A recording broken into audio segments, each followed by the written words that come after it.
Thank you for that. I feel like I now kind of understand opportunity zones. Which, if that's the only thing I come out from this conference, that in of itself will be a win.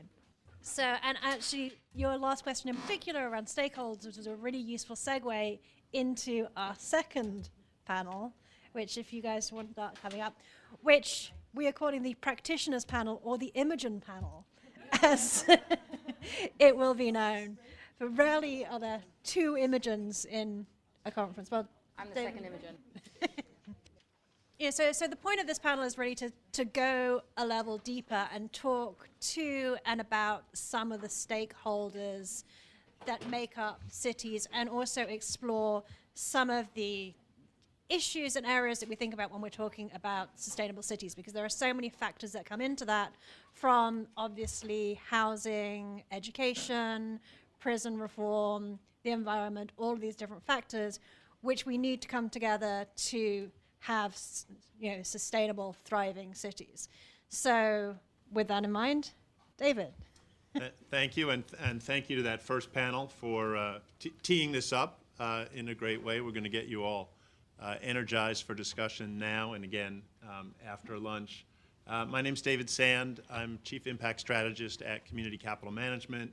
We're an independent impact manager. We manage a little over $2 billion in fixed income U.S. impact investments. We manage the money with 18 impact themes in mind, many of which touch directly on the notion and the idea of sustainable cities, including transit-oriented development, affordable housing, gender lens strategy that's brought us to High Water Women, and I think this is my third year, and also an arts and culture theme for urban art spaces and cultural institutions, particularly in inner cities. And just to tee up the conversation we're going to have, one of the speakers earlier today talked about the global trend of urbanization and the challenges and opportunities that's happened. And I can't remember how many billions of people who don't currently live in cities globally are going to be living in cities within the next 50 years. What's interesting and I think sets us up well for this discussion is in the United States it's a little different. We had a de-urbanization in my lifetime where the federal government and private industry actively collaborated to move people to the suburbs. We had the interstate highway system, we had federal housing policy that was guided largely by race, and we had what's generally called white flight, where people went to the suburbs. Happy to say that is literally being reversed as we speak by the private sector, by millennials, by the system whereby people want to live in cities. And you've got corporations abandoning suburban headquarters to be in cities. You have millennials who are eager to live in neighborhoods in cities that didn't used to be millennial favorites. And you have the federal government, opportunity zones notwithstanding, we can talk about that later, sort of not doing anything. So really it is a question of private sector solutions for the type of values that we talk about when we talk about impact investing. So clearly, left to its own devices, the capital markets are going to make at least the hot cities in this country completely unaffordable for people lower down on the income scale. And so what we want to do here with our panelists is talk about some solutions. Some are prospective, some are actual. We're going to try to talk in the function, in the context of clients, what sort of solutions clients look for as they come to the various firms and folks that are represented here. So I'm going to let people, we're going to follow Lori's excellent example, introduce themselves, introduce the work that they do, and then move it along to Q&A. So Imogen 2 is going to go first, and then Chloe, Kristen, and Derwin. So take it away. All right. So I think still good morning, everyone. So not only am I Imogen too, but I also have a foreign accent. So good luck to everyone in the room in understanding everything I say. So I just want to make it very clear up front that I am not from the investment world whatsoever. So I'm not going to use the right terms, etc. And I'm more here to talk about what I think would be an incredibly interesting and important investment for this city. So my job is the advisor of jail reduction strategies at the Open Society Foundations, and I specifically focus on strategies to reduce the jail population here in New York City, such that the Rikers Island jail complex can be closed. I think there's a real role for impact investing at the intersection of closing Rikers, health, and housing, with a real emphasis on housing. But just really quickly, if it's okay, I'd like to, before I go into that, just really quickly have a moment to plug why Rikers, because generally I get the opportunity only to preach to the choir, and I think it's really important at all opportunities to say why we should be closing Rikers and what this should mean.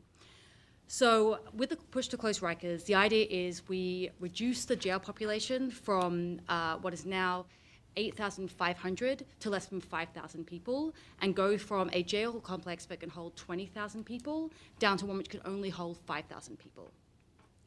And so why should we do this? So let's really think about what a jail is. So a jail is not a prison. This is not someone who is being convicted of a crime or of a serious crime, that's for sure. That's what we have in prisons. In a jail, we have three main populations. We have people who are detained because they cannot afford to pay bail. We have people who are on violations of their parole, which are things like not making curfew or drinking or smoking marijuana. And we have people who are convicted of low-level misdemeanor offenses. So if we really think of who's in a jail, it's either people who have yet to be convicted of something or people who are serving time for very low-level offenses. And I think a very important statistic is 87.2% are people from Black and brown communities. Almost everyone is poor. Okay, so now I've had my spiel out the way, just something I always feel like I get very angry about when I talk about Rikers, in order for the city to close Rikers Island, we really need to start talking about homelessness, because people who are homeless are more likely to end up in Rikers, and they stay for much longer. So, as I said, in order to close Rikers, we need to get from 8,500 to 5,000 people. If we manage to do that, the city stands to save $520 million per year out of the Department of Corrections budget. However, it's kind of almost like the catch-22 of we can't save that money unless we get people out, which is we need investment in people to do. So it's kind of this circular argument, which is where a role for impact investing could be. Particularly, there is one group of people that I think is a particular interest to this group. They are people that cycle in and out of jails, shelters, and emergency rooms. They're essentially serving a life sentence a day at a time. It's really low-level offenses, but they're just doing this institutional circuit. And they cost us a significant amount of money. We know that housing works for this population. It gets them out of shelter, it gets them out of emergency rooms, and it gets them out of jail. And to make clear how much of a cost saving this could be, if we could figure out how to structure a deal, it costs $82 per day to give someone a place to live, which is supportive housing with services. In comparison, it costs $300 per day to shelter someone, $450 to have them in jail, and somewhere in between $1,900 and $9,000 to have them in a hospital. So in terms of the cost savings, not only in terms of those cost savings, but also the $520 million we save per year from the DSU budget, this is both very lucrative and it's the right thing to do.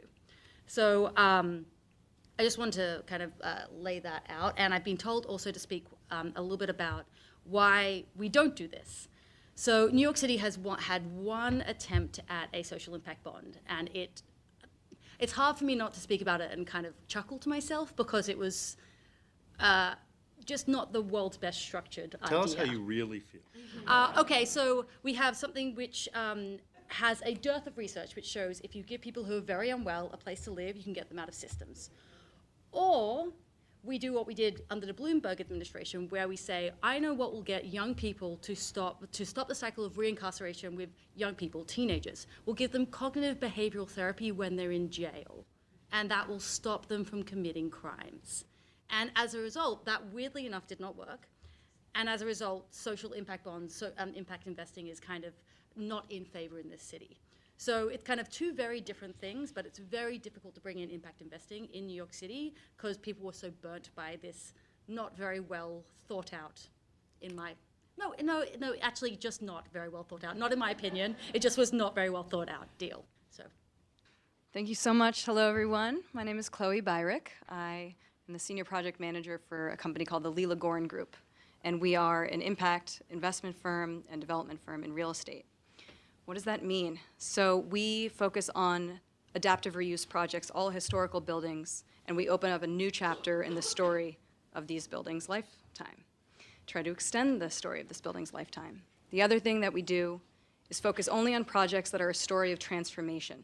We flip the script. So Imogen, your work makes me think of a project that we've been working on called the Women's Building in Manhattan. Many of you may know it. It's on 20th Street, West Side Highway. And it was a former women's prison, not jail. And it closed during Hurricane Sandy. And we won the RFP to convert it from a women's prison into a women's building, a center for women's empowerment, a co-located center for nonprofits and women's-focused organizations. So that was a transformation from a place of incarceration to a place of liberation and empowerment. We're working on another project in Yonkers, which is a power plant. In this case, we're both investor and developer. And it used to be a coal-fired power plant in 1906. It was polluting. It actually powered Grand Central Station at the time. And it fell into dilapidation, and it's been this blight on the community. And we want to turn it into a beacon for the community, maintain the structure, maintain these beautiful 200-foot-tall smokestacks, but use it as a way to revitalize the culture of this place. It's in Yonkers. It's struggling economically. Oh. Just a little closer to the mic. Great. Is that better? Ah, hi, everyone. So the projects that we serve also, the end result is always to house community, where communities of people can gather. For the Women's Building, women and girls-focused organizations. For the power plant, we see that as a cultural hub that the city of Yonkers currently does not have. We are also working on a project with the company WeWork on an RFP in the Presidio of San Francisco, an old military base that we're converting or attempting to convert, should we win the RFP, into a mission-driven campus for social and environmental-focused organizations. So that's what we do on the development side. When we think about our environmental and social and governance impact, we try to target all three with our projects. The environmental, not just achieving LEED or WELL certification, but in the case of the power plant, thinking about longer-term resiliency. It's on the water. How are we going to protect against future flooding? How are we going to take this polluter and turn it into a purifier? We're in the brownfield cleanup program. We're cleaning up polluted soil from the history of its past use as a coal plant. Socially, all of our projects have an economic development focus. When we've been working on the Women's Building, a lot of it has been with formerly incarcerated women who not only have served as an advisory committee for us, guiding the development, the programming leading up to the development. We just had a block party this last week where women were able to share their vision for what happens in this space, but also as a way to provide people of that community who face barriers to employment with opportunities to work in the projects that we're developing. And in terms of governance, we're a woman-owned development company. It's not very typical, but when we have meetings with our architects and our contractors and our engineers, the room is all women. Looks a lot like this, actually. And but the women particularly who are of the generation older than me say, I've never experienced anything like this before. This is the only time I'm not the only woman present. So there's a new model of leadership that we have. And that's a little bit about our work.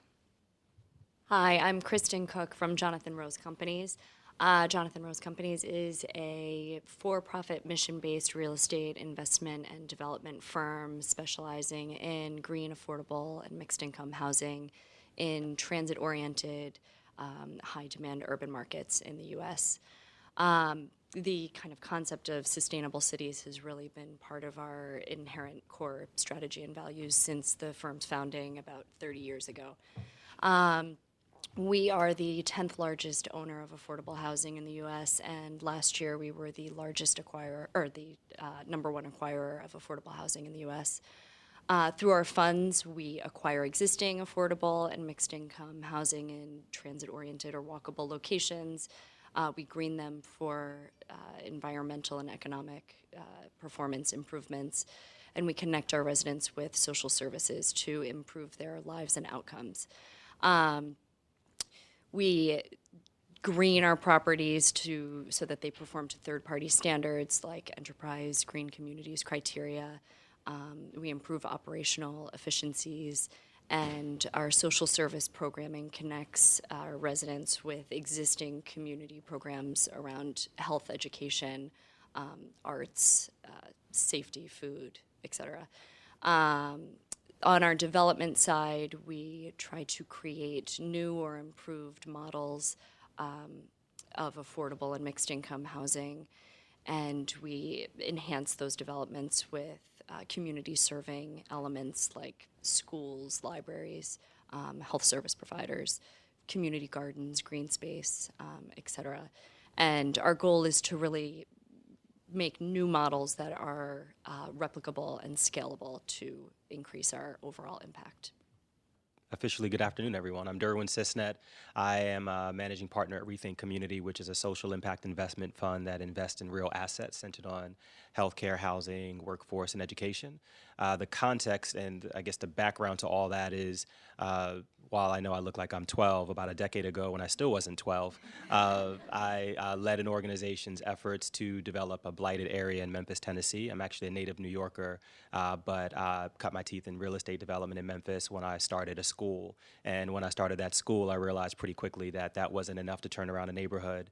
And so I learned how to develop pretty much on the job and acquired about 24 acres of blight that was so bad all 394 apartment units were collectively appraised at $100.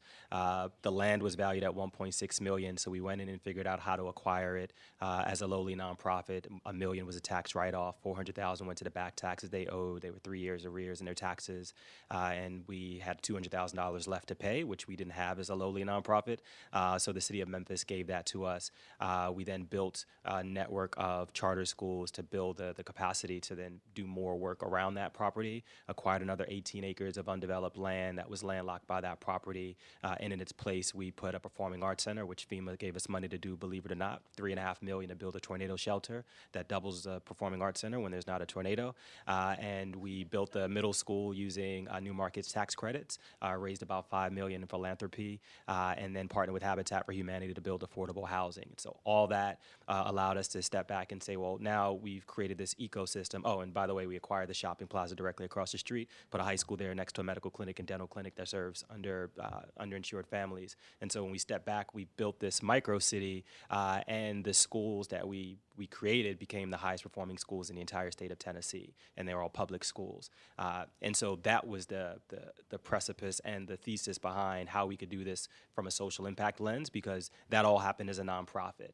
We were able to do that and build out an asset that's well worth over $25–30 million, and we put out $1 million altogether of our own money.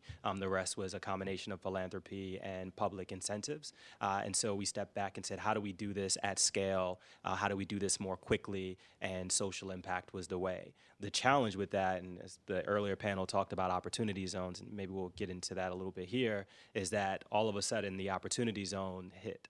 And everyone now is waiting to figure out how they could invest in opportunity zone funds. And what that means then for a social impact real estate fund is people are like, we want to invest, but let's wait and see. And that sort of steps back to the world I was in a nonprofit space where it's a wait and see and it's this long road. And so the challenge I have, and similar to the mindset around prison and prison reform, is if we're still thinking about it the old way, we're going to do it the old way and it's going to take forever and it's not going to be done well. And so the other hat that I wear is I run with my partner a nonprofit real estate development company that invests in the same sort of thing that I described a moment ago. And so while private equity is one way, we're also searching for other solutions that will think about this differently and not just an opportunity zone. Because what happens if it's not in an opportunity zone and it's not on the west side? What do you do with that? And so that is a challenge we have, but also encouraged by this panel, encouraged by a different type of diversity that's here, because the reality is, whether it's in the equity space or the development space, everyone looks the same, and but we're not serving people who look the same. And so it's important for us to have the conversation here, but then bring it outside of this room too. So excited to be here. Thank you. Thank you. We have time for panel questions and then throw it open? Okay. I feel like there seems to be an opportunity zone buzz, and it feels like a little bit of a buzz kill. So I wanted to ask Chloe and Kristen if you are looking at opportunity zones and not necessarily raising a fund, but maybe doing projects, and maybe give us a little bit of a pep talk around that. Sure. We're definitely looking at opportunity zones. It was sad when our projects, particularly the power plant, which is in a poor area of Yonkers, was not in an opportunity zone. And so we weren't able to reap the benefits there. But certainly it's something that we look for, but we don't acquire a huge number of properties. We don't have a fund. So it's something that we've been working to lobby ESD to select our parcel as an opportunity zone so that we could be part of the program. We also are looking at opportunity zones, as is, I think, everybody. We get calls every day from investors looking to understand more, but we still think that there's not enough information out there. We're waiting for, definitive answers on tax reform and clarity there. We don't think that our fund structure is the best place for opportunity zones. We're looking at it more on our development side for one-off kind of deals that way. We think that it's a little premature for funds at this point. Sorry, question? No? I'll just throw in something from the fund manager point of view. Community capital management is thinking of raising a fund with impact. And Lori mentioned the Kresge and Rockefeller LOI RFP earlier this year.